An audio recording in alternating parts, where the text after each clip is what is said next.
el arrebatamiento de la iglesia. El arrebatamiento de la iglesia.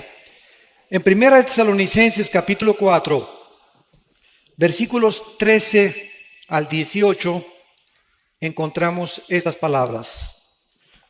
Tampoco queremos, hermanos, que ignoren acerca de los que duermen, para que no os entristezcáis como los otros que no tienen esperanza. Porque si creemos, vean el sí condicional, si creemos que Jesús murió y resucitó, así también traerá Dios con Jesús a los que durmieron en él. Por lo cual os decimos esto en palabra del Señor, que nosotros que vivimos, que habremos quedado hasta la venida del Señor, no precederemos a los que durmieron. Porque el Señor mismo, con voz de mando, con voz de arcángel y con trompeta de Dios, descenderá del cielo, y los muertos en Cristo resucitarán primero. Luego nosotros los que vivimos, los que hayamos quedado, seremos arrebatados juntamente con ellos en las nubes para recibir al Señor en el aire. Y así estaremos siempre con el Señor. Por tanto, alentaos los unos a los otros con estas palabras. Y en la primera carta a los Corintios, capítulo 15, versículos 51 y 52, el apóstol Pablo escribe: He aquí os digo un misterio. No todos dormiremos, pero todos seremos transformados. En un momento, en un abrir y cerrar de ojos, a la final trompeta, porque se tocará la trompeta y los muertos serán resucitados incorruptibles y nosotros seremos transformados.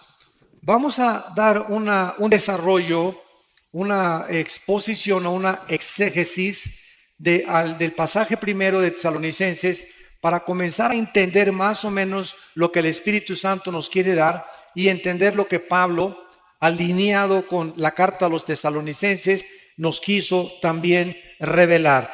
Dice en primera de Tesalonicenses, regresamos otra vez al capítulo 4, que el apóstol Pablo estaba interesado que los cristianos de la iglesia de Tesalónica no ignoraran algo. Porque cuando Dios le interesa que sepamos algo, nos los reveló en la palabra de Dios.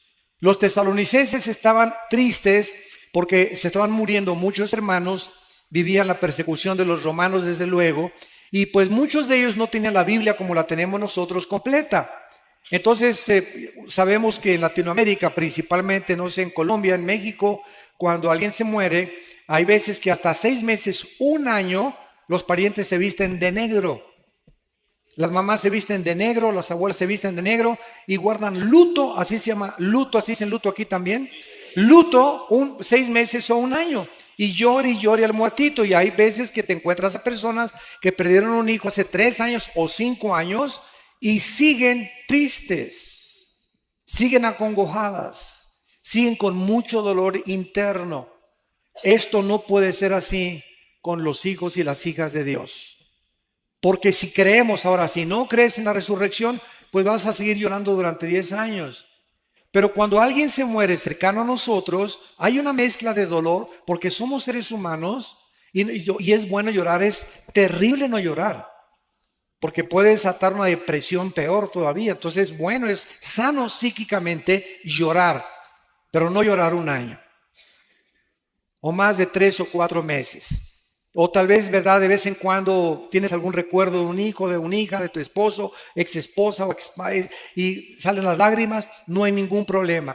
Pero estar constantemente en estado de tristeza es contra la salud mental, porque es terrible psicológicamente y además es una manifestación tremenda de incredulidad a la resurrección de Jesucristo. Entonces Pablo, con estos antecedentes, dice: no quiero que ignoren acerca de los que duermen. La palabra dormir, como lo vamos primero a demostrar, no significa que estamos en estado inconsciente en la muerte. Hay una secta que se llama los Testigos de Jehová. Ellos sí enseñan eso, Y vamos a demostrar con la Biblia a continuación de que en el momento que morimos, inmediatamente estamos o en la presencia del Señor. Los cristianos y los no cristianos descienden al centro de la tierra, donde se encuentra todavía el infierno, para esperar que pase los 1000 años del reino milenial de Cristo y resucitar, Apocalipsis 20 del 11 al 15, para el juicio del gran trono blanco. Entonces, hay varias resurrecciones en la Biblia. Cristo es la primera persona en la Biblia en resucitar sin volver a morir. Antes de Cristo, Él resucitó a varias personas, a Lázaro, pero Lázaro volvió a morir. Por eso se le llama en Colosenses el primogénito entre los muertos, el primero en su género que ha resucitado para jamás morir. Porque en cuanto murió, dice Romanos 6, al pecado murió de una vez para siempre. Vayamos a Génesis 35 y veamos y demostremos con la Biblia a dónde se va el alma y el espíritu, o qué es lo que pasa en el momento de la muerte. La Biblia es el único libro que nos revela de qué forma tan maravillosa hay vida después de la vida, y que nuestros seres queridos que ya partieron están que Riviera Maya, ni Hawái, ni la costa francesa, están en un lugar de descanso, tranquilos, aleluya, gloria a Dios. Y vamos a ver como a la mitad de la conferencia que nos están diciendo a nosotros, apúrense. Y nosotros aquí, alguien se muere en la ambulancia, hacemos lo imposible, y abren la pasa a la ambulancia y el muertito, y con los electroshocks, para levántese, ¿verdad? Para hacerlo morir, porque queremos que siga sufriendo con nosotros. Pero decimos en México, esa es la neta, es la realidad. Si supiésemos que el morir es ganancia, y que el morir es el final de la vida terrestre, pero que después de la muerte, para eso Cristo vino al mundo, para vencer la muerte y decirnos, yo soy la resurrección y la vida. Juan 11, 25 y 26.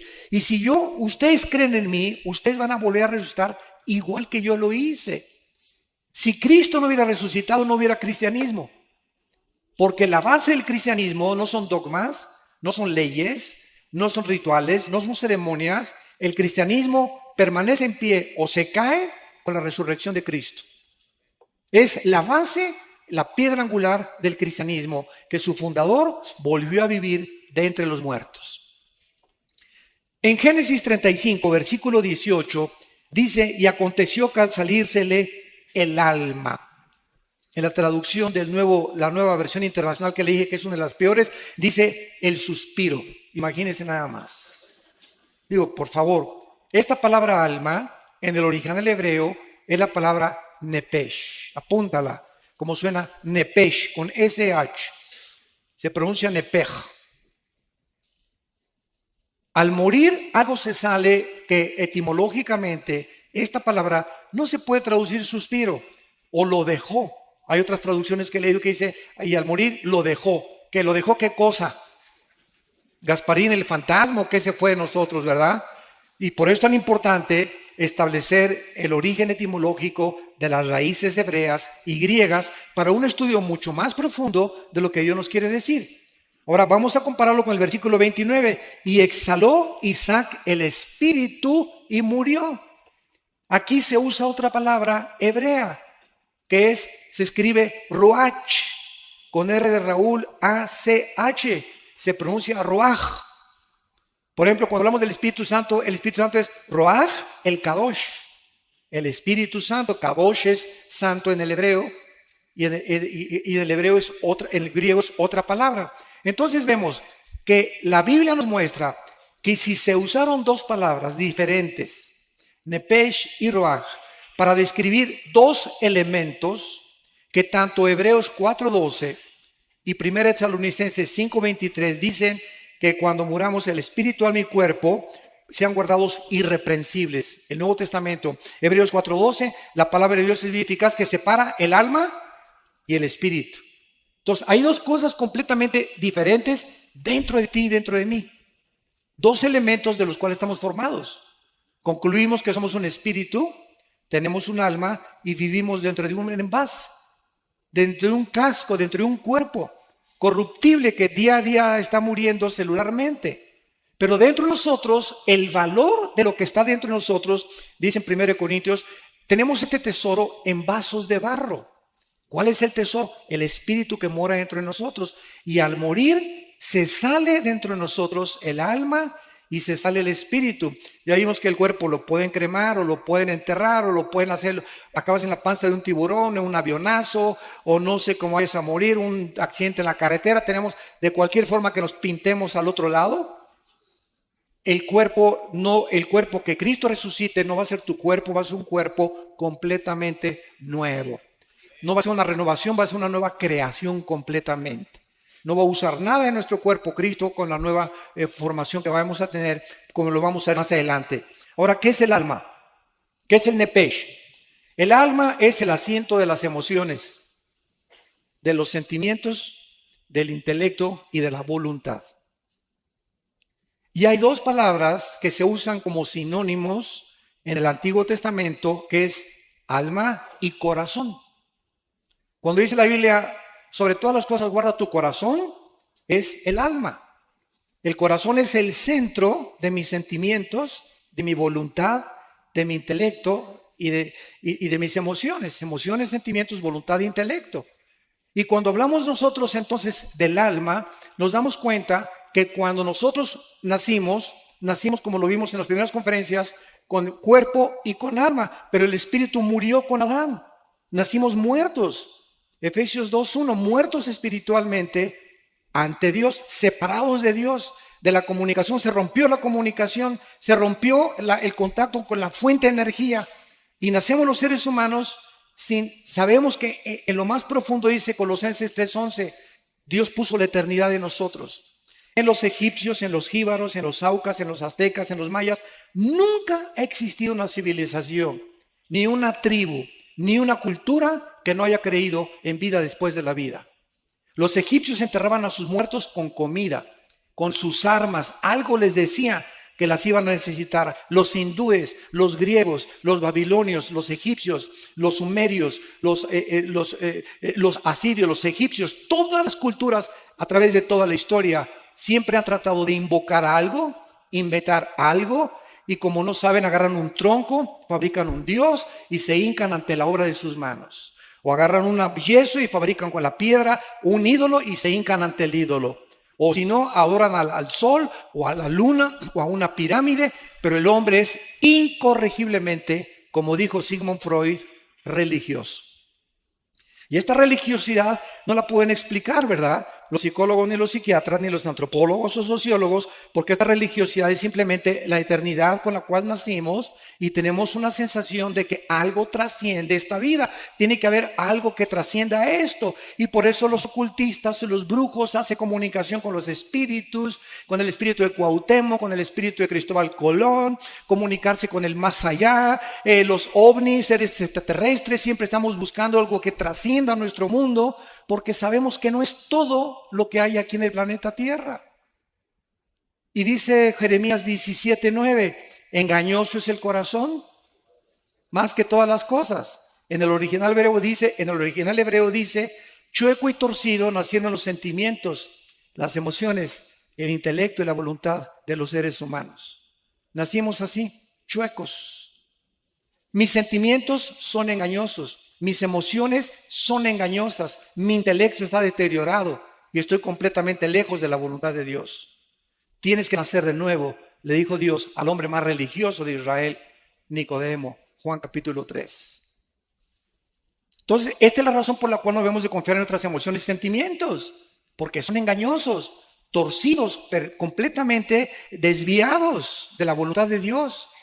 Y cuando comenzamos a Dios viene la reprogramación de mis sentimientos y mi voluntad. Y ahora Dios me dice, Armando, no hagas caso de tus sentimientos, haz caso de lo que dice la palabra de Dios. Obedéceme y hazme caso. Es que, hermano, me dice una muchacha, me casé, me estoy enamorada de Chencho, hermano, y tiene convertible, y tiene una carrera, y tiene dinero, pero no es cristiano, pero estoy seguro que se va a convertir cuando nos casemos.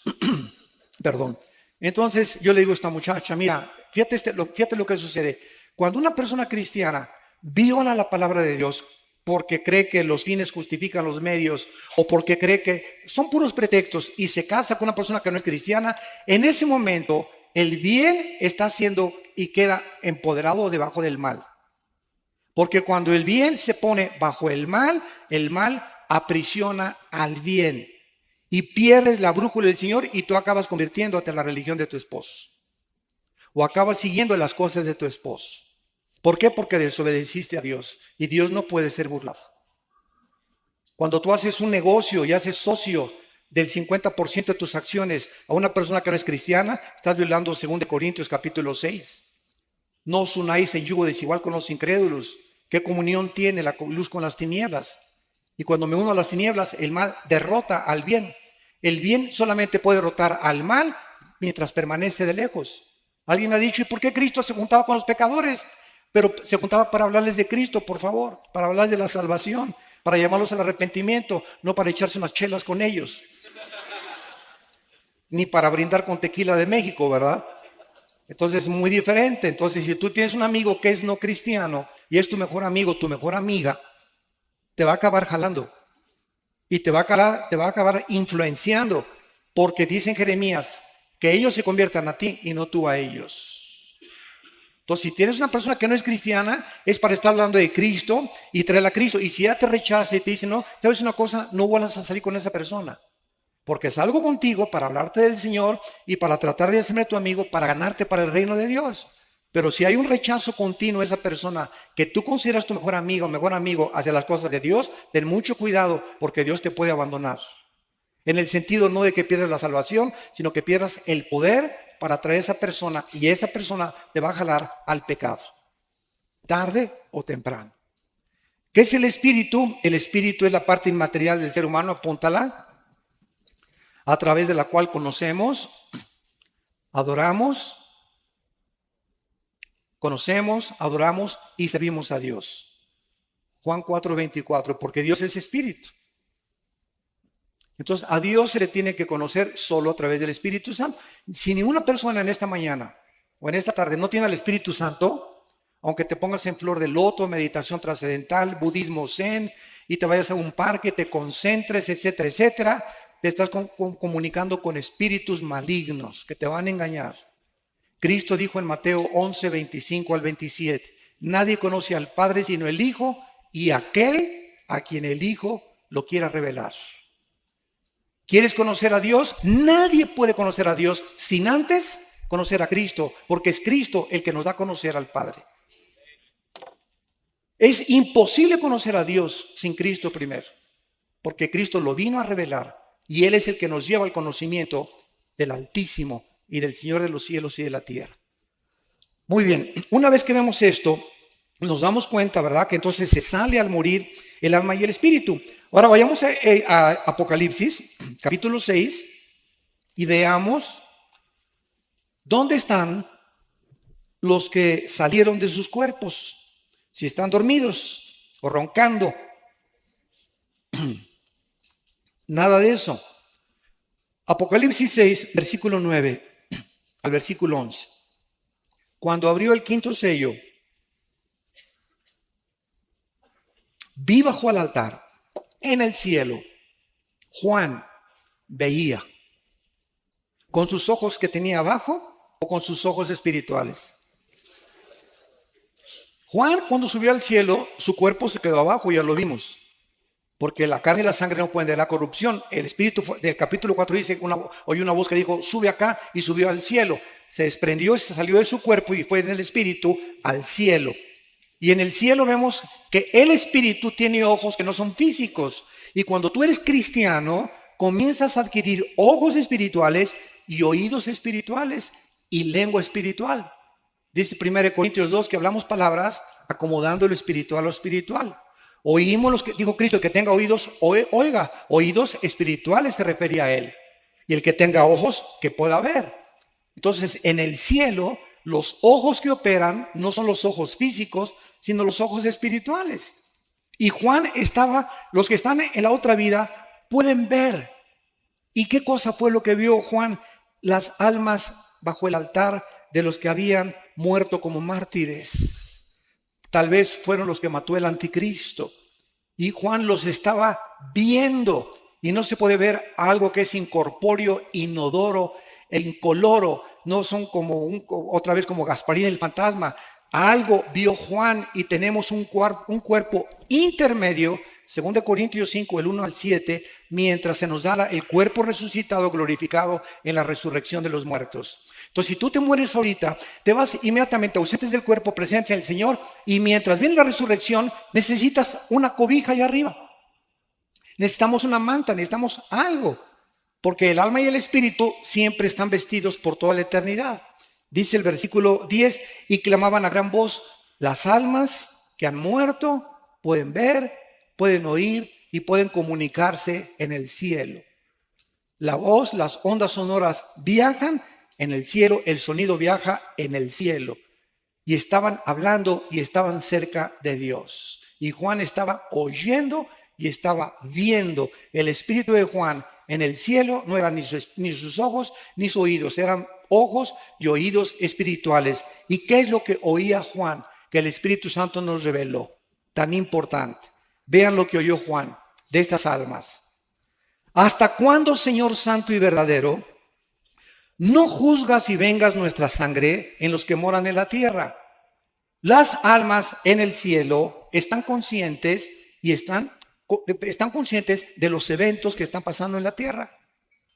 Nos ven, se asoman y saben lo que está pasando. Y están preocupadas en este caso las que vio Juan, porque le están diciendo a Dios, Señor, siguen las guerras, la violencia, los secuestros, las violaciones, los robos, los crímenes, tanto desgracia, tantos cánceres. ¿Cuándo, Señor, se va a acabar todas estas cosas? Y ellos no estaban pidiendo venganza, estaban pidiendo una vindicación que es muy diferente. Se los voy a explicar. Porque muchos dicen, no, es en el cielo, estaban pidiendo venganza. Y una cosa es venganza y otra cosa es vindicación. Venganza es cuando tú quieres vengar algo que te hicieron y pagar con la misma moneda. Y vindicación es establecer la justicia. Les voy a dar el ejemplo. Un juez, si tú eres abogado lo vas a entender con más claridad. Un juez, cuando condena a un reo, el reo no le puede decir, usted me está echando 50 años de edad porque se están vengando de mí. Por el amor de Dios, ¿verdad? El castigo que se te va a aplicar, pitirijas, tijas, cuijas, no es venganza, se está vindicando la justicia. Porque la justicia exige que se cumplan con 50 años de prisión los crímenes que tú hiciste. Yo no tengo nada contra ti, yo soy el juez, simplemente estoy aplicando la justicia. Esa es la vindicación. Cuando haces tú algo malo, cuando te hacen algo malo y tú no te vengas, Dios te vindica como vindicó a José con sus hermanos. Lo quisieron matar, lo vendieron a los mercaderes de Egipto y cuando él no guardó rencor ni amargura contra ellos, Dios vindicó a José. Y llegaron sus hermanos a hincarse delante de él, a reconocerlo que realmente José tenía un corazón santo y puro delante de Dios. Dios nos vindica tarde o temprano si nosotros seguimos el bien. Entonces, estas almas en el cielo estaban pidiéndole a Dios que por favor se apure. ¿Y ustedes tienen el mismo clamor?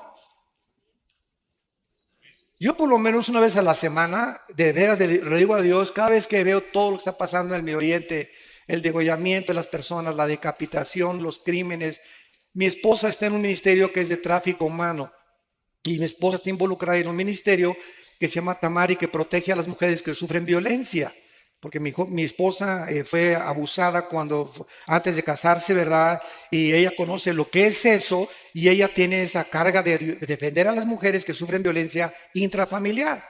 Y estamos, ¿verdad?, tratando de ayudar a las personas que son raptadas. Tenemos contacto con organizaciones transnacionales e internacionales para poder ayudar a este grupo de personas y de niños que se están vendiendo tremendamente en el mercado, en el mundo. Y a muchos los matan para sacarles los órganos, el corazón, los riñones y los desaparecen y aparecen como desaparecidos, nunca los encuentran y se encuentran vendiendo en el tráfico internacional de órganos. Un corazón de un niño vale $50,000. Un corazón de una persona de menos de 25 años de edad adulta vale $150,000. Por eso los trasplantes casi son imposibles, por el elevadísimo costo que te cuesta un trasplante de hígado, de riñón o de corazón. Y todo esto es en el mercado que se mueve alrededor del mundo. Entonces, A veces clamamos mi esposo y yo en la semana, Señor, ¿hasta cuándo? De veras llega un momento, ¿verdad? Ya, Señor Jesús, ya ven. Please, ya ven por nosotros. Ya acaba con todo esto.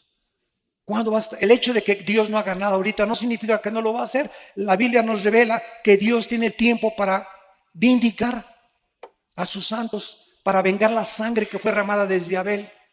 Y el hecho que no lo haga ahorita es como un señor que me dijo un día, oiga, ¿Dios es todopoderoso? Claro que sí, amén, amén. Y si Dios es todopoderoso, ¿por qué no termina con el diablo de una vez? Y le contesté, ¿por qué comenzaría con usted? Así que dele gracias.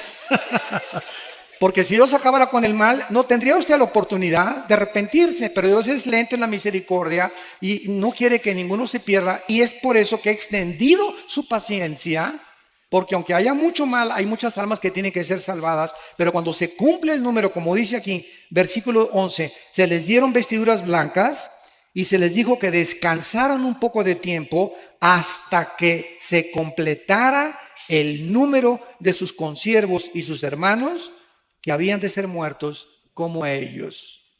Entonces quisiéramos que Dios ya hiciera justicia, pero se nos olvida que a lo mejor tu abuelita sería el infierno, o tus hijos si ahorita hiciera justicia, Dios irían al infierno, y en la misericordia de Dios nos está dejando a nosotros la iglesia antes de que nos saque de este mundo el arrebatamiento para que ganemos las almas.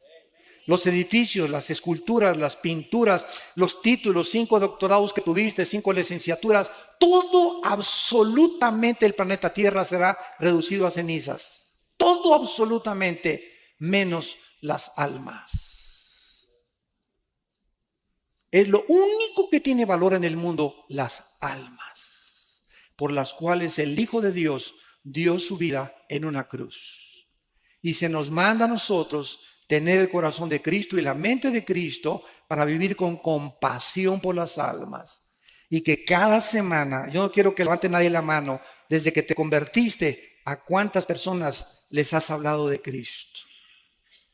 Desde que te convertiste puedes llegar al cielo y decir, esa alma, yo me convertí por esa persona. ¿Habrá almas en el cielo que reconozcan que tú fuiste el instrumento de Dios para que ellos estuvieran arriba? ¿O te dijiste cristiano y llegabas a la iglesia y calentabas el asiento de tu iglesia y aleluya y gloria a Dios, etcétera, etcétera, y nunca hablaste de Cristo a nadie? Nunca te preocupaste por traer a nadie a Cristo. Nunca al mesero, al elevadorista, al lechero, a la humosa, a donde quiera que tú vas, podemos tener la oportunidad de hablar del Señor. Porque somos testigos y para eso el Espíritu Santo vino a nuestra vida. Bueno, regresamos ahora a 1 Corintios, capítulo 15, y una vez que hemos visto que después de la muerte no estamos dormidos en el sentido que estamos en un estado cataléptico e inconsciente, sino que estamos vivitos y coleando en la presencia del Señor, en el cielo inmediatamente. Dice en Corintios 15, 51, el apóstol Pablo, he aquí os digo un misterio. He encontrado personas que me han dicho, oiga, señor Alducín, es que hace 80 años o el siglo pasado, el rapto de la iglesia no estaba en los libros, ni los antiguos predicadores predicaban de estas cosas. Es una nueva doctrina, así me han dicho. Es una nueva doctrina. Les digo, cabezas de melón y de calabaza. Por eso Pablo dijo, les digo un misterio. Pablo, el rapto era un misterio que no se conocía en el Antiguo Testamento. Solamente se conocía la resurrección, pero no que iba a haber una generación que tal vez seamos nosotros, que no vamos a morir, que no vamos a gustar lo que es la muerte. De repente, ahorita saliendo, a lo mejor nos vamos todos, se queda la ropa, el anillo, todos los guaraches, los calcetines, y nos vamos al cielo y el mundo se queda. Desaparecieron millones de cristianos. Se van a congestionar los noticieros de televisión, va a haber pilotos que se van a estrellar porque no van a tener el piloto, un tráfico impresionante en las carreteras porque desaparecieron los choferes, las cunas de los bebés van a desaparecer, las mamás que no eran cristianas, ¿dónde está mi bebé? ¿Quién se lo llevó? Etcétera, etcétera. Va a causar un caos internacional. Y la respuesta tiene que venir, se los llevaron los ovnis. Yo tengo una conferencia que acabo de dar el mes pasado en el World Trade Center de México, en la Ciudad de México, que se llamó ovnis, demonios y el anticristo. La pueden ustedes conseguir en YouTube, ovnis, demonios y el anticristo, se llama la conferencia. Y ahí explico claramente, ¿verdad?, que desde 1948, no es coincidencia, cuando Israel regresa, comenzaron las apariciones de los ovnis. Y para nosotros no son ovnis, son ovis, objetos voladores identificados. Una vez tuve un argumento con un ufólogo, se llaman los especialistas en los ovnis, y me dice, ustedes los cristianos, esto fue una escuela, y me dice, ustedes los cristianos, señor Alducín, no creen en los ovnis, ¿verdad? ¿Y cómo pueden ustedes negar los videos y algo que es real? O sea, se han fotografiado, hay testimonios de personas. Y le dije, usted está equivocado. Nosotros no negamos esto que es, como usted dice, corroborado por la misma ciencia. Es más, la Organización de las Naciones Unidas nombró a una señora oficialmente para investigar el fenómeno extraterrestre. Porque la Fuerza Aérea de los Estados Unidos está convencida que es real la aparición de objetos voladores no identificados. Y le dije, nosotros no negamos que esto sea real, pero estamos seguros que los tripulantes no son marcianos ni jupiterianos, son fenómenos de la materialización de energía de los ángeles caídos, que están preparando el escenario para que cuando desaparezcamos millones de personas, el mundo puede decir, los extraterrestres se llevaron. Y cuando aparezca el anticristo, con poderes sobrenaturales, sobrehumanos, lo van a considerar un extraterrestre. ¿Y quién como él? Nadie podrá luchar contra él. Y el líder religioso que aparezca lo van a adorar como un santo porque está haciendo milagros. Porque cualquier milagro hace que las personas se hinquen sin saber que los milagros tienen el origen o satánico o de Dios. No todos los milagros vienen de Dios. Satanás tiene el poder de materializar la energía. Entonces, este misterio que Pablo está relatando nos dice, ¿cuál es el misterio? Que no todos vamos a morir, no todos vamos a dormir, sino todos seremos transformados, cambiados en un momento. Va a ser instantáneo, en un parpadeo de los ojos. Y dice a la final trompeta, muchos han dicho que es a la final trompeta del Apocalipsis. Un error también doctrinal. ¿Por qué? Porque las trompetas del Apocalipsis son para el juicio, son de juicio. Y aquí es la trompeta para llamar a los santos a el cielo. Si nosotros estudiamos en el libro de los Números las trompetas que se usaban en el pueblo hebreo, vamos a encontrar que se usaba un shofar, que es un cuerno de carnero. Síganme con cuidado. Cuando acampaban todos los israelitas, las 12 tribus alrededor del tabernáculo, este, oeste, oriente y occidente, cuando acampaban alrededor, siempre el tabernáculo miraba hacia el oriente. Y cuando necesitaban, no tenían iPhones, no tenían correo, no tenían teléfono, para poder movilizar al pueblo, cerca de 2 millones de personas, usaban los sacerdotes shofares y tenían 2 toques. Escuchen, el toque para que se reunieran todos en el campamento era así.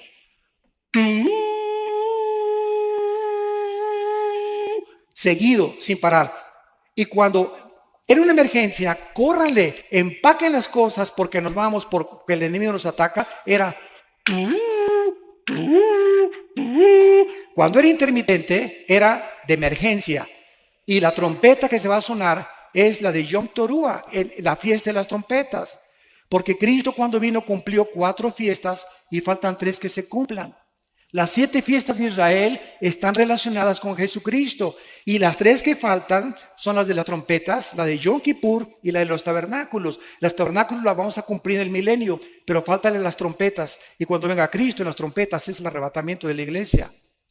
Y las 3 fiestas que faltan caían en el mes de Tishri, que es el mes de septiembre.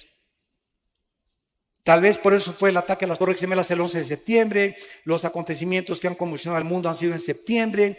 Ahorita se esperan las lunas de sangre en septiembre, etcétera, etcétera. Yo no estoy diciendo, no digan, el hermano dijo que en septiembre nos vamos.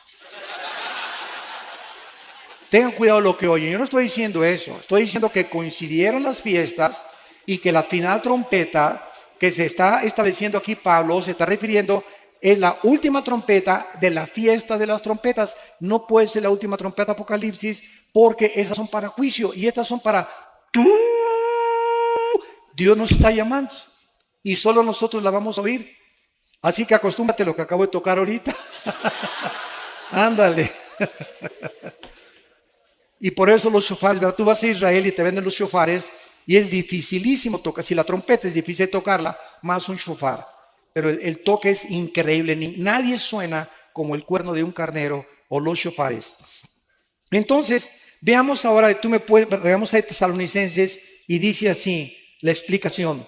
Primera de Tesalonicenses 4, versículo 15. Por lo cual os decimos esto en palabra del Señor, que nosotros que vivimos, los que habremos quedado cuando venga el Señor o hasta la venida del Señor, no precederemos a los que durmieron. O sea, si viene Cristo hoy en la tarde, hoy en la noche, a las 10 de la noche, vamos a suponer, antes que nosotros seamos arrebatados, van a resucitar todos los que murieron de Pentecostés a nuestros días. Los santos del Antiguo Testamento van a resucitar hasta la segunda venida de Cristo. ¿Cómo lo sabemos? Vean lo que dice el versículo 14. Porque si creemos que resucitó, murió y resucitó, traerá Dios con Jesús a los que durmieron en Él. Hasta Pentecostés fuimos colocados en el cuerpo de Cristo. Estamos en Efesios, dice, en Él. Dice Romanos 6 que fuimos sepultados con Él, identificados en su muerte, en su sepultura, y cuando Cristo resucitó, resucitamos con Él. Estas son cosas que la mente humana no puede captar. Es tremendo espiritualmente, pero Dios nos considera ya sentados con Cristo, reinando con Cristo posicionalmente, aunque en la práctica tenemos que seguir luchando contra el pecado y contra las enfermedades. Entonces, solamente desde Pentecostés se formó la iglesia y desde Pentecostés los que reciban a Cristo estamos en el cuerpo de Cristo mediante el bautismo del Espíritu Santo. Los otros cristianos o fieles que murieron antes de Pentecostés van a resucitar hasta la segunda venida de Cristo. Daniel 12, versículo 2. Muchos de los que duermen en la tierra serán despertados, dice muchos, no todos, unos para vida eterna, otros para confusión perpetua. Y aquí está hablándole Dios, el ángel a Daniel, acerca de los que mueran en la tribulación. Ahora, cuando nosotros resucitemos, ¿quién fue el primero en resucitar? Cristo, después seguimos nosotros. Vean cuántas resurrecciones va a haber. Después de nosotros van a resucitar los 144,000. Después van a resucitar los 2 testigos, Apocalipsis 11. Después van a resucitar los santos del Antiguo Testamento, llevan 5 resurrecciones. Y después van a resucitar al final del milenio los que entraron sin cuerpos al reino milenial, cuando Cristo venga y no estaban glorificados, y van a tener que resucitar para vivir en la eternidad y en la nueva Jerusalén con Él. Entonces la Biblia menciona más de 5 o 6 resurrecciones. La primera fue Cristo, 1 Corintios 15:52. Primero es Cristo y las primicias después, que somos nosotros. Y después los que durmieron en Él. Ahora sigamos lo que dice el relato. Versículo 16. Porque el Señor mismo, Cristo mismo, a todo color, en persona, físicamente, bajará del cielo. Y Él bajará acompañado de Miguel, que es el jefe y comandante de todas las huestes de ángeles del cielo. Van a ser millones de ángeles cuando venga Cristo. Ninguno va a tocar la tierra, todo va a ser en el aire. Cuando llegamos de repente, ¡pum!, y nos salimos y estamos con Él en el aire. Los arcángeles van a bajar con Él, se va a tocar la trompeta de Dios y entonces Él va a descender del tercer cielo al primer cielo, a la atmósfera. Y en ese momento todos los que están en las tumbas van a resucitar de Cristo a nuestros días, los que murieron en Cristo. Los que estaban identificados, bautizados en el cuerpo de Cristo, que somos la iglesia, judíos, griegos, mexicanos, colombianos, bla, bla, bla, bla, bla. Y dice la Biblia en el versículo 17, luego nosotros, o sea, primero la resurrección de los que murieron en Él, y entonces nosotros, en fracciones de segundos, en un parpadeo, vamos nosotros, dice la Biblia, a ser arrebatados. La palabra arrebatado es muy importante en el griego, apúntala, es la palabra griega arpazo. Con Z, arpazo, que significa ser sacado de en medio súbitamente o con fuerza. ¿Por qué se usó rapto? Porque la palabra en latín raptus y arrebatados es castellano y Arpazo es griego. Y como la Biblia del Nuevo Testamento fue escrita en griego, se usó la palabra arpazo. Pero cuando usamos rapto, es un sinónimo y la gente nos entiende. El rapto de la iglesia es la palabra más común. Bueno, seremos arrebatados juntamente con ellos para recibir al Señor en el aire. Y así estaremos con el Señor para siempre. Ya, adiós mundo cruel, ya nunca te veré, ¿verdad? Oye, hermano, y si se queda mi abuelita ahí en la tierra, y si se queda mi hijo y veo que se quedó mi hijo, ay, Señor, mi hijo, ¿no te lo quieres traer también a él, por favor? ¿Sabes una cosa? Los sentimientos aquí abajo en la tierra van a ser transformados y las emociones completamente en la nueva creación que Dios va a hacer de nuestros cuerpos. ¿Por qué? Cristo cuando vivió, estaba un día enseñando a los discípulos en un cuarto y de repente alguien oyó y fueron a contestar a la puerta y uno de los discípulos desde la puerta le gritó al Señor: Señor, es tu mamá y tus hermanos. Pregunta, ¿por qué no entraron al discipulado? ¿Por qué no entraron al estudio? ¿Por qué no estaban con Cristo? Porque dice la Biblia que no creían en Él. María no creía en Él. María, aunque sabía lo que el ángel le reveló y le dijo que una espada traspasaría su corazón, María al pie de la cruz entiende finalmente cuánta obstrucción espiritual, porque el Espíritu Santo no ha venido, que Él era el Hijo de Dios. En las bodas de Canaán quería que lo siguiera obedeciendo. Haz esto, y le contesta a Cristo: mujer, entiende, mi hora no ha llegado. Por el amor de Dios, mamacita, pórtate bien. En otras palabras, te hablan tus mamás y tus hermanos, y Cristo, ¿qué les dice? Espérenme tantito, no, mi familia es primero. No dijo eso. Mi madre y mis hermanos, aprovechó para dar esta lección, son los que hacen la voluntad de mi Padre y lo obedecen. Mi madre y mis hermanos, ahorita nosotros aquí somos la verdadera familia. Si mi abuelita no se convierte, si mi mamá no se convierte, si mi hermano no se convierte, ustedes son mis hermanos, ustedes son mis madres, ustedes son mis padres, ustedes son mis hermanos en Cristo. Por eso es la importancia de amarnos incondicionalmente y soportarnos y tolerarnos y vestirnos de mansedumbre y de reverencia y de humillación, porque somos hijos de Dios. Y si yo veo que alguien, un hermano, un hijo mío lastima a otro hijo mío, me voy a doler y voy a castigar a mi hijo. Y cuando nosotros nos peleamos como cristianos, estamos peleando a un hermano y a un hijo de Dios, y Dios está enojado contigo. Porque entre nosotros no puede haber rencores, ni amarguras, ni estarnos atacando los unos a los otros, no importa la denominación. Somos hijos de Cristo, estamos en desacuerdo en muchas cosas, nos vamos a poner de acuerdo arriba, pero aquí abajo amémonos como Él nos amó, porque por el amor que tengamos, el mundo sabrá que somos hijos de Dios. Ahora bien, el momento en que resucitemos, la pregunta finalmente es: ¿cómo será nuestro cuerpo? ¿Me parecería a John Travolta? ¿O a Tom Cruise? ¿O a Brad Pitt? ¿O a Madonna? ¿O a fulano de tal? Qué interesante es. Vamos a Filipenses. Vean todo lo que la Biblia nos revela. Pero tú viendo telenovelas. Dios mío santo. Dice Filipenses capítulo 3, versículo 20 y 21.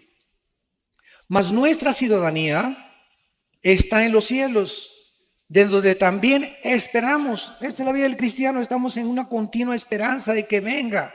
Estamos esperando al Salvador, al Señor Jesucristo, el cual transformará, o sea, cambiará completamente nuestro cuerpo de la humillación nuestra para que sea semejante, igual al cuerpo que cuando Cristo resucitó tenía después de haber muerto en la tumba en Jerusalén, para que nuestro cuerpo sea igual al cuerpo, con la semejanza, con las características que el cuerpo de Cristo tenía. Ahora viene la otra pregunta para terminar: ¿cómo era el cuerpo de Cristo y qué características tenía? Número 1, cuando Juan se acercó a la cruz, vio una gota de sangre mezclada con agua que salía del costado de Cristo.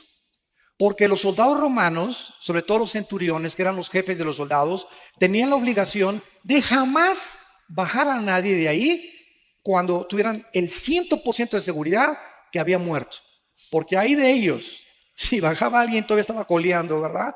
Tenían que asegurarse que estaba completamente muerto. Entonces el centurión, como no le golpearon las piernas a Cristo, ni le rompieron las piernas, que era la costumbre de los crucificados, les rompían los meniscos de las piernas para que se colgara el cuerpo y murieran. Si no habían muerto, se morían de asfixia. Ya no podían, el cuerpo ya no podía hacer esto y se morían sin aire, se asfixiaban. Pero a Cristo no le rompieron las piernas. Fue el único crucificado que no le rompió las piernas porque se profetizó que no romperían ningún hueso.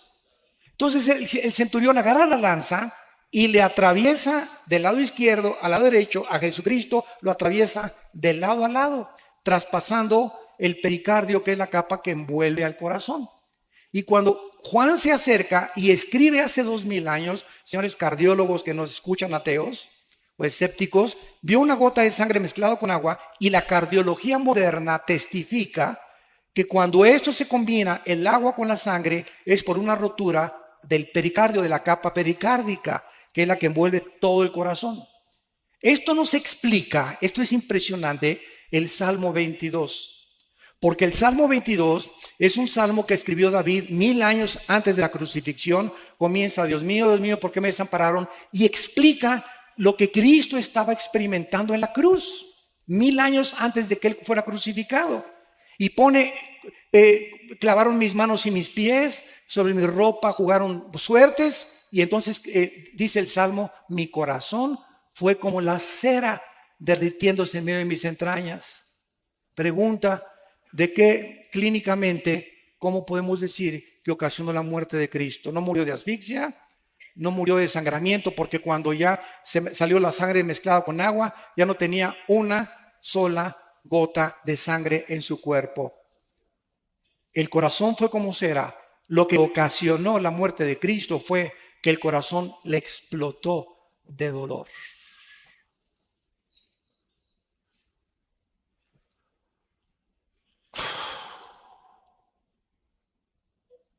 Cuando nuestros pecados fueron puestos sobre su cuerpo, el santo, hecho más sublime que los cielos, no lo pudo tolerar ni soportar, ser separado de su Padre. Y eso fue lo que provocó su muerte física. Se hizo maldición en nuestro lugar, y lo que Él no merecía, lo hizo porque te ama. Porque dio su vida por ti.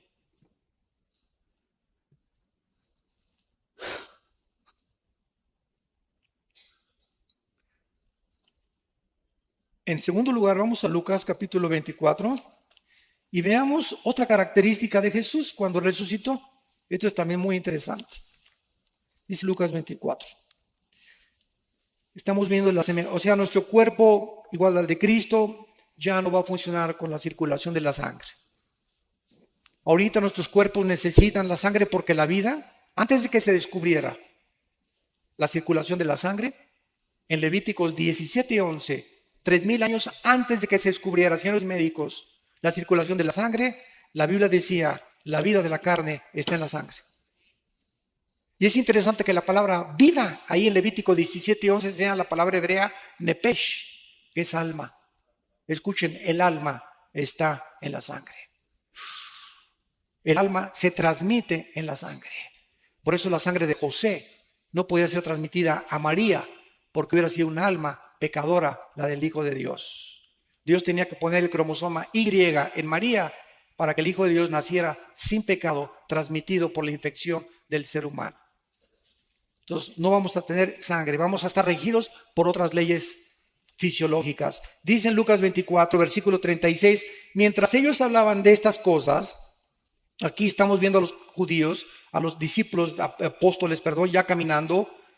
Todavía Jesucristo ya había resucitado. Jesús se puso en medio de ellos y les dijo: paz a vosotros, shalom, shalom, shalem, tranquilos, calmados, mantengan la serenidad interior. Es lo que la palabra shalom abarca como 10 traducciones. La palabra shalom en el hebreo es un estado de bienestar, de tranquilidad, de seguridad, de esperanza, donde no eres perturbado por nada. Puede el mundo estar temblando, puede caer el petróleo, pueden caer los billetes de dólares, puede haber una guerra, pero tú estás completamente como un pajarito junto a una cascada inmensa. El pajarito está dormidito, ni pío, pío, pío hace, porque sabe que la cascada nunca llegará a él. Esa es la paz que sobrepasa todo entendimiento. Estar en medio del huracán y de los problemas, pero sabemos que estamos seguros en las manos del Señor. Para siempre.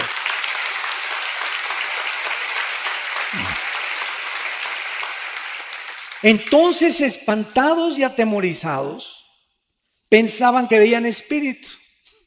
Pero Él les dijo: ¿por qué están turbados y vienen a vuestro corazón estos pensamientos? Miren mis manos y mis pies, y yo mismo soy. Palpen y vean, porque un espíritu no tiene carne ni huesos, como veis que yo tengo. Y diciendo esto, les mostró las manos y los pies. Y como todavía ellos de gozo no lo creían y estaban maravillados, les dijo: ¿tienen por ahí algún guisado colombiano?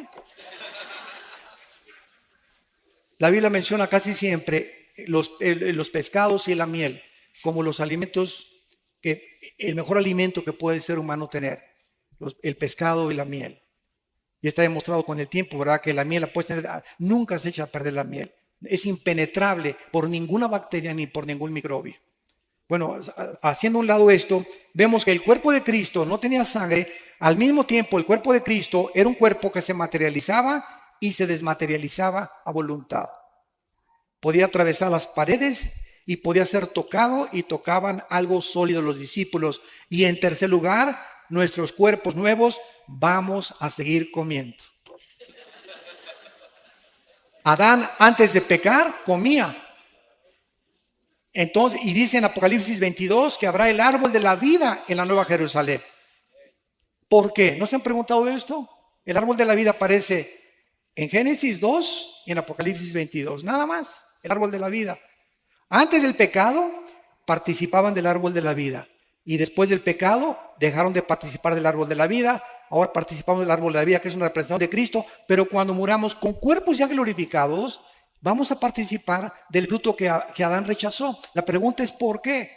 Porque Dios nos muestra que aún resucitados y eternos con Él, jamás seremos dioses. Siempre dependeremos de Él. Ningún ser humano será autónomo jamás en toda la eternidad, y ni jamás tendremos la deidad. Porque Dios es el único que existe con el Padre y el Espíritu Santo. Entonces, esta es la cuarta. Y la última característica está en Hechos capítulo 1. Hechos capítulo 1. Dice la Biblia que ya al final, cuando ya Cristo se apareció a más de 500 personas durante cerca de 40 días en Jerusalén y los alrededores, entonces ya llegamos al momento de la ascensión, cuando ya Jesús deja el planeta Tierra y ya no vuelve a regresar, más que cuando se le aparece a Juan para que escribe el Apocalipsis. Y dice Hechos capítulo 1, versículo 9, y habiendo dicho estas cosas, viéndolo ellos, fue alzado. De repente estaban con él y de repente comenzó Jesús a violar la ley de la gravedad. La ley de la gravedad ya no operaba en el cuerpo resucitado de Cristo. Vamos a tener como cuarta característica que vamos a poder volar. No sé cuántos de ustedes han soñado que vuelan. Siempre me sorprendo con la misma respuesta. Casi la mayoría hemos soñado que volamos. Yo tengo como 3 o 4 meses que ya no sueño que vuelo. Pero por lo menos 2 o 3 años así de repente sueño no con la capa roja, ¿verdad? Ni con la S aquí, ni con la camiseta azul, sino que de repente así y me dirijo y bajo, etcétera, etcétera, y me transporto. Esto es interesante porque nunca se habían preguntado ustedes que si Cristo cuando regrese va a morar en Jerusalén y el planeta Tierra ya no va a haber mar, el mar va a desaparecer y el planeta Tierra va a seguir teniendo naciones, como dice Apocalipsis 21 y 22, ¿cómo entonces nos vamos a ir si México no es México, va a tener otro nombre? Los que estemos aquí en este lado occidental, ¿cómo iremos al oriente una vez al año? Si no va a haber aviones, no va a haber motores de gasolina, no va a haber absolutamente nada. Vamos a regresar a la agricultura, vamos a regresar completamente. Pero ¿cómo vamos a ir de año en año? Caminando nos tardaría quién sabe cuántos años en llegar a Jerusalén, pues vamos a ir volando. De repente atravesamos, ¿verdad? Todos cientos de millas o de kilómetros y estamos en Jerusalén y regresamos a casa otra vez. ¡Qué bendición tan grande! ¿Y tú que querías ser Superman? Bueno, damos gracias por la palabra de Dios. Han sido ustedes un público admirable. De veras, como esponjas han recibido la palabra. Gracias por sus vidas. Muchas gracias. Las preguntas, ¿verdad? Una ronda de preguntas rápidas, doctor Alducin. Pregunta, quisiera saber si la Biblia admite la presencia de extraterrestres en la Tierra. ¿De quién? Extraterrestres. Dice, toman como evidencia la construcción de las pirámides y de Machu Picchu, entre otros. Bueno, esos extraterrestres son los ángeles caídos, que han dejado su huella, ¿verdad? ¿Quién les dio esa sabiduría a los mayas para poder hacer lo que hicieron con los calendarios, sin computadoras, sin calculadoras, sin telescopios? ¿Qué civilización, qué conocimiento le dio a los egipcios o a los que hicieron las pirámides de Egipto para hacer que rocas de 15 toneladas que ni siquiera existen en el Cairo, ni cerca de Egipto, de dónde las trajeron todavía no saben, pueden haberlas puesto junto y partirlas como mantequilla, ensamblarlas una a otras, como las de Machu Picchu, como las de Stonehenge? Todo esto es obra de que el mundo ha sido visitado por extraterrestres. Nada más que estos extraterrestres, la Biblia es la única que los desenmascara. Y no son extraterrestres, ¿verdad?, de Júpiter o de Marte, son ángeles caídos que la Biblia revela que vienen al mundo a proporcionarnos conocimiento para comprar nuestras almas y engañarnos y llevar al final al mundo a su propia autodestrucción. Entonces, claro que existen los extraterrestres, pero son los ángeles caídos y los que sirven a Dios, que nos ministran y nos ayudan a que nuestro pie no tropiece en piedra. ¿Qué significa el arrebatamiento de los 144,000? ¿Qué significa? Dice, ¿qué significa el arrebatamiento de los 144,000? Pues que fueron arrebatados, ¿verdad? Bueno, eso desde ese punto de vista. Y en segundo lugar, creo que sí estoy tratando de entender, captar la pregunta. Tal vez, ¿qué significa teológicamente? No, me imagino que es eso. Bueno, es importante que entendamos lo siguiente: la iglesia tiene que salir del mundo para que Israel vuelva a entrar al campo a jugar en lugar del Barcelona. Entonces es importante que los judíos vuelvan, por eso dice Romanos 9, Romanos 10 y Romanos 11, 3 capítulos de Romanos dedicados a explicarnos que Dios no ha terminado con los judíos. Están en la banca, ahí está el Chicharito en la banca todavía. Y después le dan su chance, ¿verdad?, para que mete el gol y pase el Real Madrid, ¿verdad?, a la liga. Entonces ¿cómo que hay?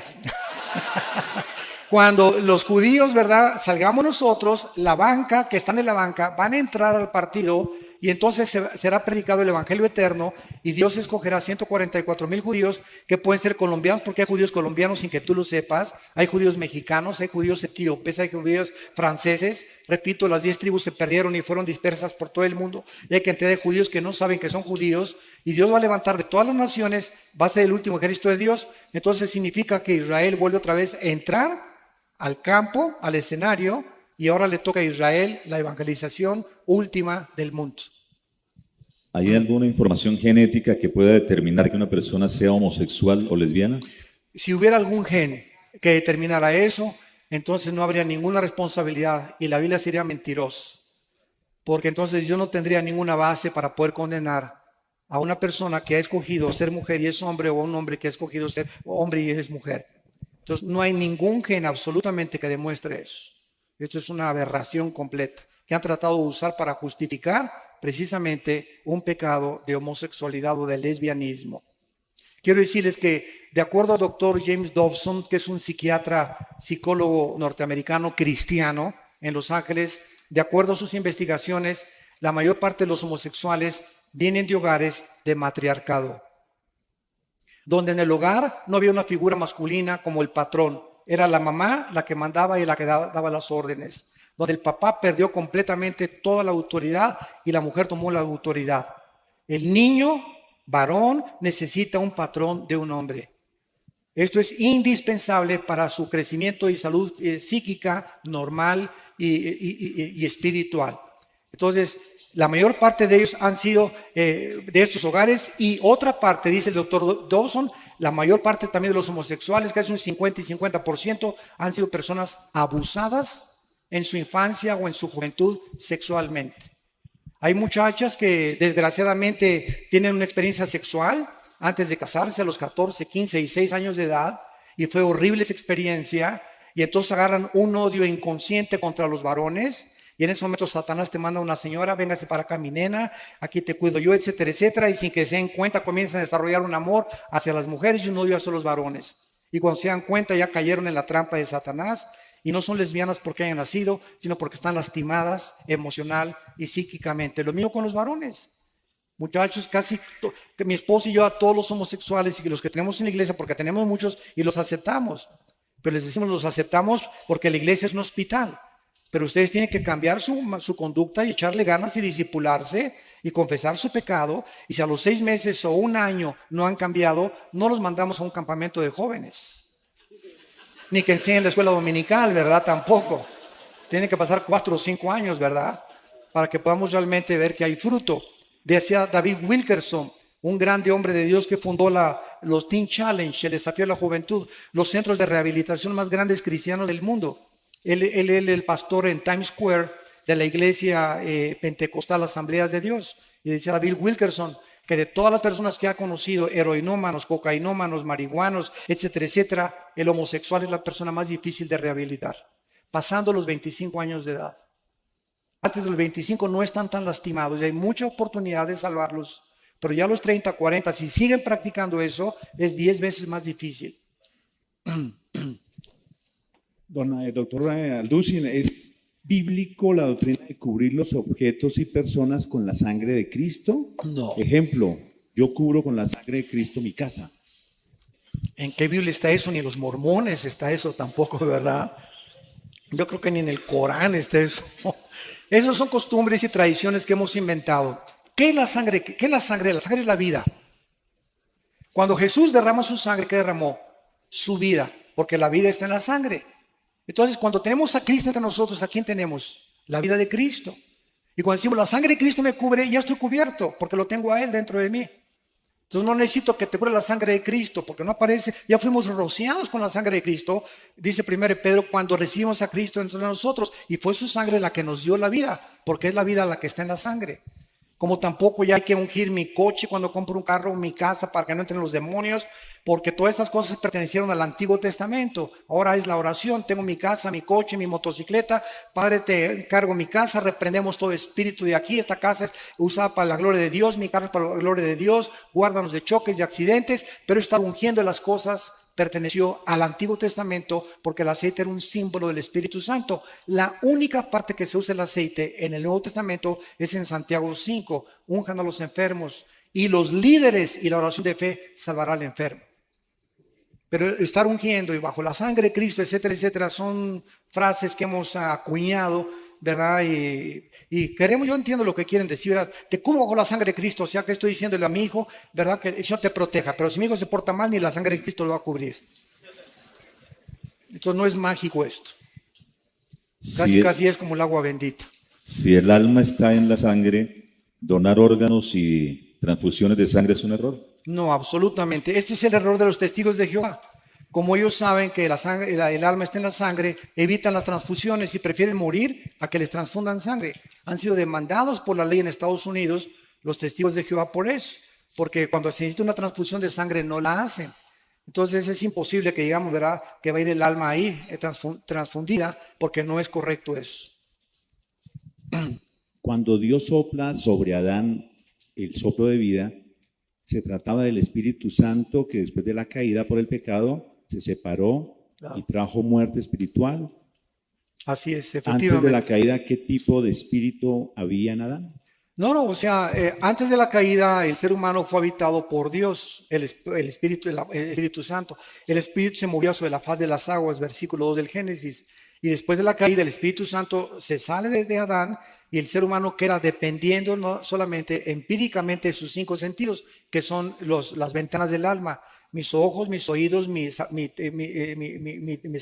el gusto, el tacto, el oído, el olfato, etcétera, etcétera. Y dependemos de eso. Y por eso muchos ateos dicen, yo no creo lo que no veo, ni lo que no oigo, ni lo que no toco, ni lo que no huelo. ¿Verdad? O sea, si está fuera de mis 5 sentidos, no lo creo. Y eso es absurdo, ¿no?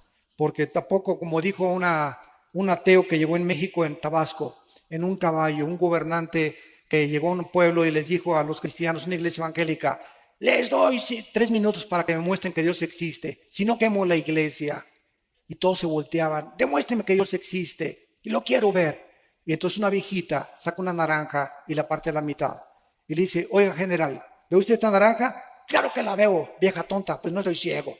Bueno, me la voy a exprimir. Y hace la viejita esto y se le exprime en la boca.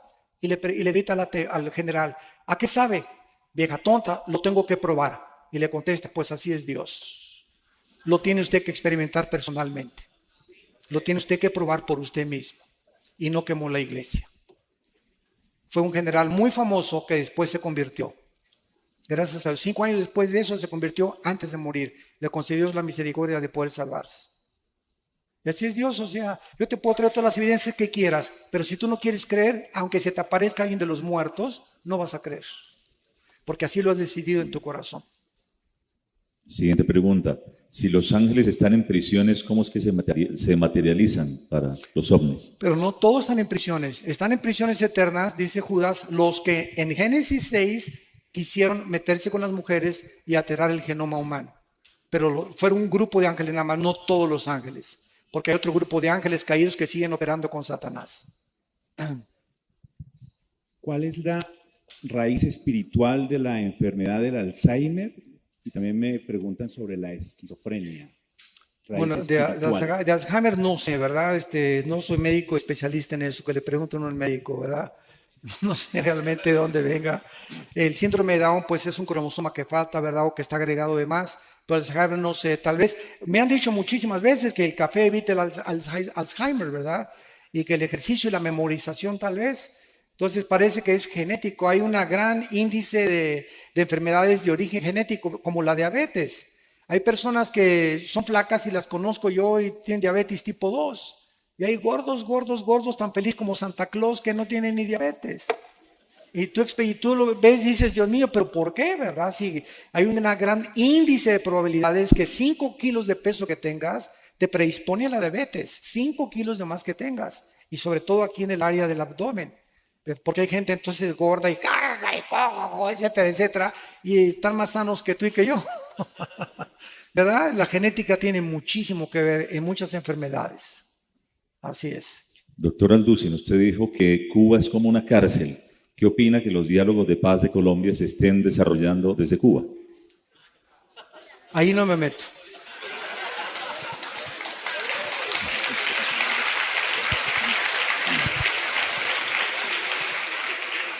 No me meto porque estoy en un país que no es mi país. No sé las intenciones del gobierno actual colombiano.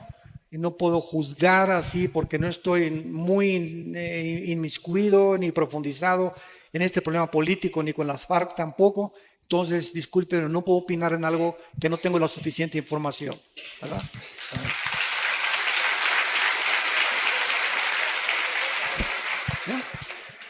Si Dios no hace acepción de personas y Él dice su palabra, clama a mí, yo te responderé, te enseñaré cosas grandes y ocultas que tú no conoces. ¿Por qué Dios, así como hizo con Juan y Pablo, no puede mostrar a alguno de sus hijos el cielo o el infierno, doctor Alducin? Porque Dios no está interesado, otra vez, ¿verdad? Dios no está interesado, dice ahí la que lo amamos sin conocerlo, en 1 de Pedro. Entonces, el justo por la fe vivirá. No es por la vista, es por lo que oímos y lo oímos por la palabra de Dios. Entonces, si nosotros vemos, ya no es fe. Pero si creemos lo que no vemos, Romanos capítulo 4, entonces verdaderamente estamos justificando que somos hijos de Dios. Porque la fe es la certeza de lo que se espera. La fe está relacionada con el futuro, con algo que no veo. Pero estoy convencido, aunque no lo vea, que viene a mí. La convicción de lo que no se ve, la certeza de lo que se espera. Entonces, si no están estos factores involucrados, no es fe. Entonces, si estamos viviendo en un mundo donde necesitamos ver, ya no estamos caminando por fe. Y el diablo es especialista en tratar de que nos salgamos del camino de la fe y que dependamos otra vez de nuestros 5 sentidos. Yo no estoy en contra de las sanidades, de que los pastores en nuestra iglesia oramos por los enfermos. Mi hermano y yo hemos liberado, como ustedes no se imaginan, a personas endemoniadas casi en último grado. Hemos oído a los demonios cómo nos han hablado y nos han maldecido, etcétera, etcétera. Es un mundo que es real, que si ustedes lo vieron y son ateos o agnósticos, se dan cuenta que esto no es una paranoia ni un enfermo psiquiátrico, son entes trabajando dentro de seres humanos y de animales, y oramos por los enfermos también, pero sabemos que dentro de la soberanía de Dios, a Él le agrada sanar a unos y a otros dejarlos enfermos. Cristo nos sanó siempre a todos. En la piscina de Bethesda, ¿verdad? Sacó a uno y todos los demás siguieron ahí enfermos. Entonces, es la soberanía de Dios. Dios sigue sanando y Dios sigue haciendo milagros, pero no estamos buscando eso de Dios, sino que Él obre soberanamente y que sane al que Él quiera. Pero siempre tenemos que orar por los enfermos, donde quiera que tengamos la oportunidad, oremos por ellos, porque Dios los puede sanar y Dios sigue haciendo milagros, pero ya no depende de nosotros, depende de su soberanía, ¿verdad? ¿Qué opina de la Iglesia Ministerial de Jesucristo Internacional que da profecía colectiva masiva? ¿Cuál es esa? ¿La de José Luis Ramírez? ¿Que él dice que es Dios o cuál es esa? No sé cuál es. Mira, no, eso es un movimiento político. Dice que dan profecía colectiva y generalizada. ¿Pero es evangélica o dentro de qué está clasificada? Cristiana. Si es cristiana no me meto, no quiero criticar a nadie, ¿verdad? No sé nada, no estoy informado, no sé por qué oran, por qué no oran, qué profecías dan, etcétera, etcétera. Lo único que sabemos es que si alguien está profetizando lo que va a suceder, no es un profeta de Dios. Porque el profeta ya no es el que anuncia cosas futuras, sino el que habla para edificación, exhortación y consolación. 1 Corintios 14:2. Muy bien. ¿Hay otra pregunta? Cuando se nombró al actual o se eligió al actual Papa, cayó un rayo en el Vaticano. ¿Esto fue alguna señal? Esa es de Darío. Yo le dije a mi esposa, esto no es una coincidencia, que haya exactamente caído en la cúpula de San Pedro, el momento en que esta persona estaba ahí, ¿verdad? Y ya los presagios que no es un buen presagio, desde luego eso sabemos que no es, puede ser una señal de Dios de que algo se viene más adelante o se avecina algo, ¿verdad?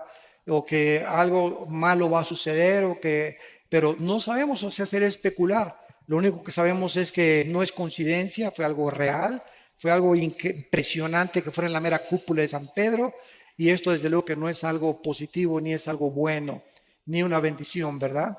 Entonces no sabemos qué realmente detrás, qué se encuentra. Hay preguntas que en realidad la gente quiere escuchar una respuesta y creo que esta es de mis hermanos de Venezuela que nos acompañan hoy.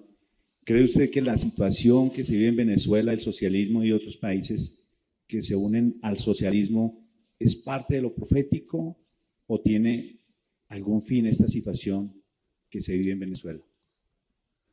Bueno, otra vez, sin querer inmiscuirme mucho en política, solamente puedo decir lo siguiente, ¿verdad? Que mientras no haya una oposición, no hay democracia. Y mientras algún gobierno no le permita a la oposición votar y expresarse libremente, se acabó la democracia. Entonces es una farsa, ¿verdad? Y si algún gobierno está profesando una cierta democracia y con los hechos y las acciones demuestra lo contrario, pues está demostrando completamente, ¿verdad?, que están engañados a sí mismos y que han adoptado otra clase, como tú lo acabas de decir, ya no es democracia, es un socialismo que tiene una tendencia tremenda hacia el comunismo, hacia la izquierda, hacia un gobierno totalitario y dictatorial. Doctor Alducin, ¿cómo se puede explicar la charla que tuvo Saúl con Samuel por medio de una divina? Muchos han dicho que esto no pudo haber sido una realidad porque no hay comunicación con los muertos. Sin embargo, aquí no hubo ninguna comunicación con los muertos. Cuando Saúl fue a conseguir a la bruja de Endor para tener contacto con Saúl, para tener contacto con Samuel, que había muerto y Saúl ya había llegado, podríamos decir, ya había cometido la blasfemia contra el Espíritu Santo. Saúl ya había llegado al colmo de los colmos y ya acabó con los brujos, ¿verdad? Entonces, cuando esta mujer invoca, dice la Biblia que cuando sale Samuel de entre los muertos del Sheol, ella se espanta. Y entonces ella dice, estoy viendo a dioses, y la palabra que se usa ahí es Elohim. Estoy viendo dioses porque es el plural de Dios. Y la profecía que le da Samuel a Saúl se cumplió, y el diablo es un mentiroso. Entonces, todo lo que le dijo Samuel se cumplió al pie de la letra. Tus hijos van a morir, tú vas a morir, etcétera, etcétera. Y le dio la última advertencia de Dios. Entonces yo pienso que en la soberanía de Dios las excepciones no rompen las reglas. Y Dios lo permitió en su soberanía para poder castigar finalmente a Saúl eternamente con sus hijos. Menos Jonatán, ¿verdad? Porque Jonatán fue salvado. ¿Qué papel cumple el Vaticano en las profecías bíblicas? Uy, muchísimas. Ya nos da tiempo, ¿verdad? Pues lo único que sabemos, ¿verdad? Que con todo respeto, ¿verdad? Yo sé que hay muchos católicos que ya están aceptando a Cristo. La Biblia fue cerrada, así fue cerrada por el Vaticano en el año 375, cuando el emperador Constantino dice que se convierte y absorbe el cristianismo como religión oficial. Esto forma parte de la historia cristiana y lo podemos hablar. Y desde el año 375, escúchenme, hasta 1961 y 62, en el Segundo Concilio Vaticano, fue el Papa Juan XXIII, de los mejores papas que ha habido, es el primero en que comenzó a leer la Biblia, porque se fue prohibida por más de 1800 años. Prohibida que nadie la leyera y la escondían del populus, de la población. Y Juan XXIII abre la Biblia y comienza...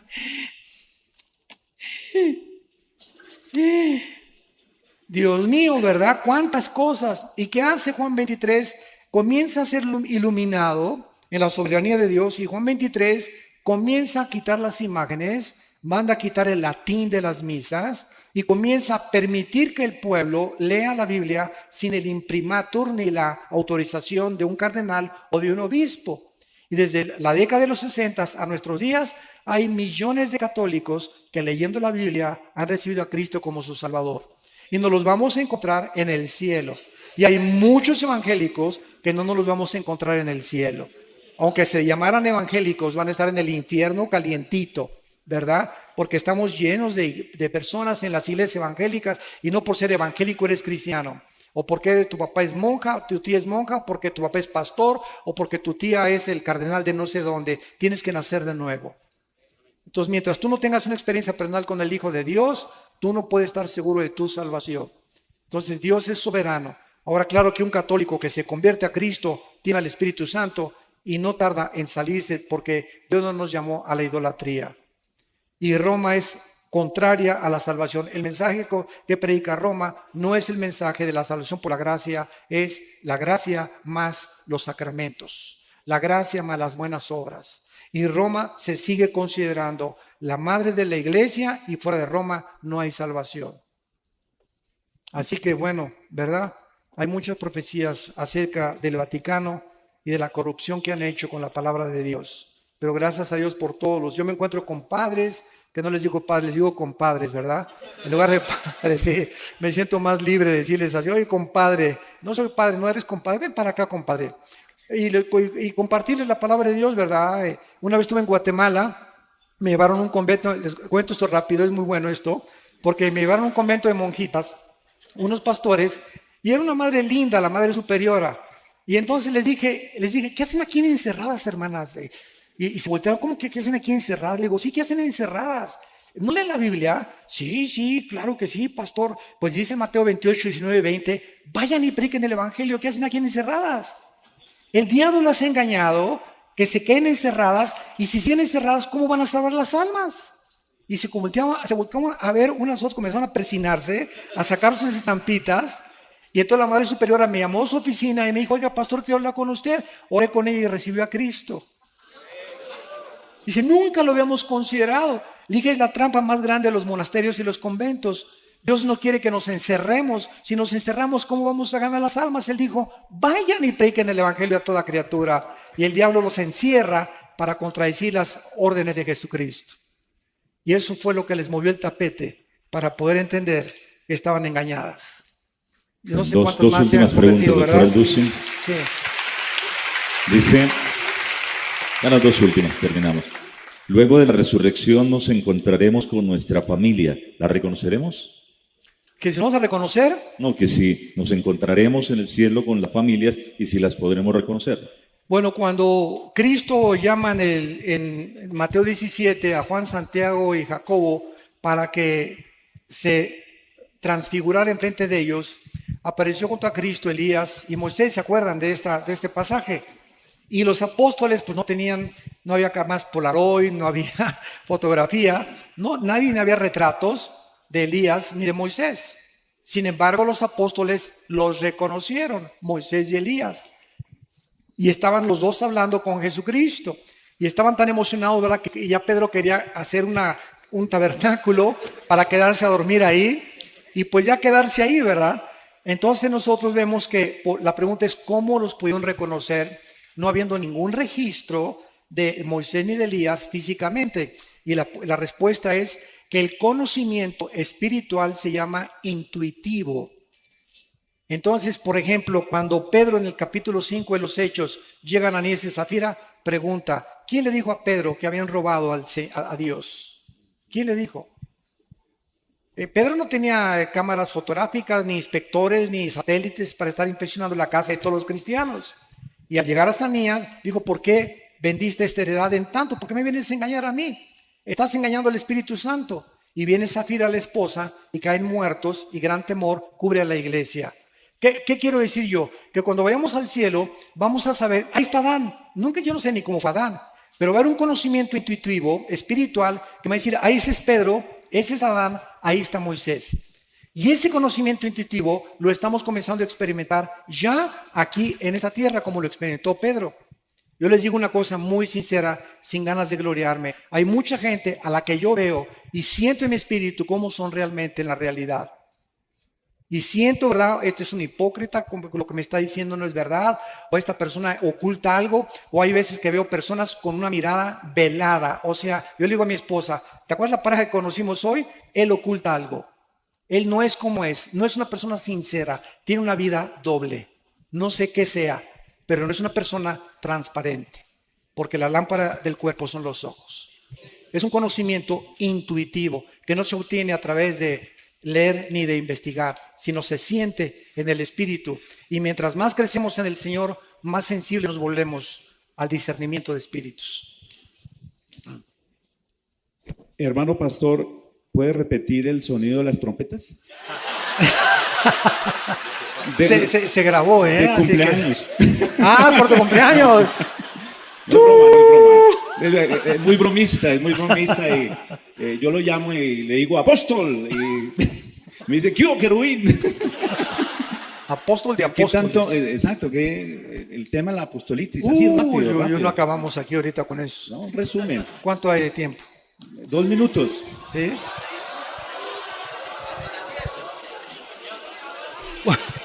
Va a ser este último tema, ¿verdad? En el año 2001, un pastor, y todo esto lo puedo decir porque es público, ¿verdad? Entonces aquí no hay nada así de ni lastimar susceptibilidades, ni mucho menos. En el año 2001, un pastor en California llamado Peter Wagner, en una reunión de una iglesia, acercó a una mujer profeta y le puso las manos y le dijo, el Espíritu dice que tú vas a ser el fundador de la Coalición Apostólica Internacional. Entonces, este hombre, a las 2 semanas de que esta supuesta profetisa le haya dado este mensaje, comenzó a hacer inscripciones cobrando $250 para que se inscribieran todos los que querían ser profetas. Y se formó la Coalición Apostólica Internacional. Posteriormente, en una ciudad de Centroamérica, se juntaron en un estadio como 50 pastores para autonombrarse ellos quiénes eran los apóstoles verdaderamente. Y de ahí para adelante, ¿verdad? Pues ahora ya casi todos son apóstoles y todos son profetas. Una vez en Enlace me entrevistaron, por eso no me vuelven a invitar, en un programa para entrevistarme y dije lo que estoy diciendo ahorita públicamente. Desde hace 2000 años, ni los padres de la iglesia, ni Juan Calvino, ni Martín Lutero, ni David Brainerd, ni D.L. Moody, ni George Whitefield, ni los grandes predicadores de la historia, ni Billy Graham, ni Luis Palau, ni Billy Sunday, nadie en 2000 años se había vuelto a autonombrar apóstol. ¿Por qué? Porque los apóstoles fueron escogidos por Cristo y tenían condiciones para ser apóstoles. Haber estado con Cristo desde el bautismo del río Jordán hasta su resurrección. Y como Pablo fue el único que no pudo cumplir estas condiciones, él se autonombra como un abortivo y dice: soy el último de los apóstoles. Yo, amigos míos que me dicen y los aprecio, que son apóstoles, les digo: entonces Pablo fue un mentiroso porque tú eres el último. Y digo, y en la Nueva Jerusalén aparecen los nombres de los 12 apóstoles. Le digo, y no encontré el tuyo. Ahora bien, la mayor parte de estas personas, y vuelvo a repetir, yo tengo mucho y los aprecio mucho, pero me da una tristeza lo que han hecho con la Biblia. Usan el libro de los Efesios. Vamos a Efesios capítulo 2, y esta es la piedra fundamental que la mayoría usa para justificar que el apostolado prevalece y que apareció de repente en el siglo XXI otra vez. Bueno, dicen ellos en Efesios capítulo 4, versículo 11 y 12, y él mismo constituyó a unos apóstoles, a otros profetas, a otros evangelistas, a otros pastores y maestros, a fin de perfeccionar a los santos para la obra del ministerio, para la edificación del cuerpo de Cristo. Entonces ellos contestan y dicen lo siguiente, porque he tenido muchos debates con ellos. Y siempre les digo, vamos a la palabra de Dios y a ver quién gana. Bueno, la respuesta, el argumento es esto. Fíjese, hermano, me dicen, fíjese usted muy bien lo que dice aquí, que estos 5 ministerios están hasta que lleguemos a la unidad de la fe y no hemos llegado. Digo, mi querido hermano, usted conoce las leyes en la Biblia de lo que se llama la hermenéutica. La hermenéutica es una rama de la teología que nos enseña cómo interpretar correctamente la exégesis de la Biblia. Y le dije, y si usted entiende que ninguna Biblia es de interpretación privada, vayamos a Efesios capítulo 2. A ver, acompáñame a leer Efesios capítulo 2, versículo 20. Dos capítulos antes de lo que estamos leyendo, en el mismo libro de los Efesios. Y dice así: edificados sobre el fundamento de los apóstoles y profetas, siendo la principal piedra del ángulo. Entonces la Biblia dice que el fundamento, el piedra angular es Cristo. De una casa no se pueden poner, ya que la casa se puede poner otro fundamento y otro fundamento. El fundamento fueron los apóstoles. No se puede poner otro fundamento. Y los profetas fueron solo todos los que ilustraron a los apóstoles, porque el tesoro que hemos recibido de los evangelios y de las cartas paulinas y de las epístolas es precisamente la enseñanza de los profetas del Antiguo Testamento que nos dejaron a través de la revelación del Espíritu Santo. Entonces no se pueden poner ya dos fundamentos. ¿Cómo puedes decir que ahora hay más apóstoles y que aparecen después de 2000 años que nunca habían aparecido? Entonces esto es absurdo completamente. Y les mostré también, ¿verdad?, en Apocalipsis capítulo 2, la carta a Éfeso, que Cristo les manda y les dice lo siguiente: los felicito, ¿verdad?, porque han probado a los que se dicen ser apóstoles y no lo son. Ya en el primer siglo de la iglesia cristiana, Cristo está felicitando a una iglesia porque esa iglesia estaba probando, o sea, nunca los apóstoles en sus viajes misioneros nombraron a otros apóstoles. Nombraron ancianos, nombraron diáconos y nombraron obispos. Nunca volvieron ellos a nombrar apóstoles. Cuando dice, por ejemplo, en Filipenses 3, que Epafrodito fue uno de los mensajeros, la palabra apostolos es la palabra mensajero, que se usó como alguien que fue enviado, pero no, una cosa es el ministerio y otra cosa es el apostolado. Entonces yo creo que hay muchos pastores que han edificado. Un apóstol verdadero es alguien que hizo 30, 40 iglesias después de 23 años de ministerio, reconocido por su integridad, tuvo un apostolado, pero no es apóstol. El oficio del apóstol desapareció. Ahora, si Dios les premia a la iglesia de Éfeso porque probaron a los que eran apóstoles, la pregunta es: ¿cómo podían los cristianos en el primer siglo probar a los que eran y a los que no eran apóstoles? ¿Cómo los podían probar? Si no era porque no había ya intención que hubiera